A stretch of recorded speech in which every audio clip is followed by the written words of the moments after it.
নিন। বৌমা থাক, আর পারছি না, পেট ভরে গেছে। এই তো বাবা, এটাই শেষ, নিন খেয়ে নিন। হ্যাঁ বাবা, ঠিকমতো খাওয়া দাওয়া না করলে শরীরটা সারবে কি করে? আর ডাক্তারবাবু তো বলেছেন যদি আপনি ঠিকমতো খাওয়া দাওয়া করেন তাহলে ওষুধগুলো কাজ করবে। আর এই যে খাওয়ার পরেই কিন্তু আপনার ওষুধের সময়। আজকের মিটিংটা কিন্তু খুব কনফিডেন্সিয়াল রনিত। বাবা রাহুল, বাবা রনিত, একটু শোন না, তোদের কি খুব তাড়া?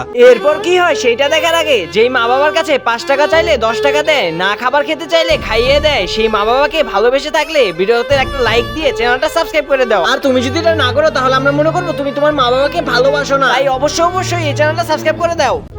আমি তোমাকে কতবার বলেছি, যখন আমরা কোনো কাজের জন্য বাইরে বেরোবো তখন আমাদেরকে এভাবে পেছনে ডাকবে না? এই সামান্য ম্যানার্সটুকুও কি তোমার মধ্যে নেই? আরে তোমার যখন ওষুধ শেষ হয়ে গেছে সেটা তুমি আমাকে আগে বলতে পারলে না? এই বেরোনোর সময় তোমাকে বলতে হবে? বাবা তুমি দেখতে পাচ্ছ না আমরা দুজনে একটা ইম্পর্টেন্ট মিটিং এর জন্য বেরোচ্ছি? আসলে বাবা খেয়াল ছিল না, একটু আগে এই ছোট বৌমা মনে করিয়ে দিল। ভুল হয়ে গেছে রে, এরপর থেকে আর কখনো এইরকম হবে না। বাড়িতেই তো সারাদিন শুয়ে বসে থাকো, এইটুকু খেয়াল রাখতে পারো না?